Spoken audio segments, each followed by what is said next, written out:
طالبان وایي د هغوی یو قوماندان مولوي مهدي مجاهد چې په دې وروستیو کې له طالبانو جلا او د دوی پر ضد یې جګړه پیل کړې وه ووژل شو. سلام ستړي مه شئ، وخت مو په خیر. ګرانو کتونکو، که غواړئ د تازه او مهمو پیښو څخه خبر شئ نو همدا اوس سره د تام پلاس چینل سبسکرایب کړئ.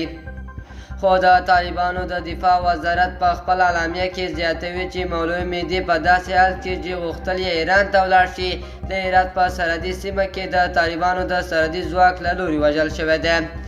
د مولوي مهدي مجاهد یو ویاند چې نه غواړي او غږ یې خپور شي له ازادي راډیو سره په خبرو کې د مجاهد وژل کېدل تایید کړل. دوستانو، زموږ خبرونه تر همدې ځایه پورې وي.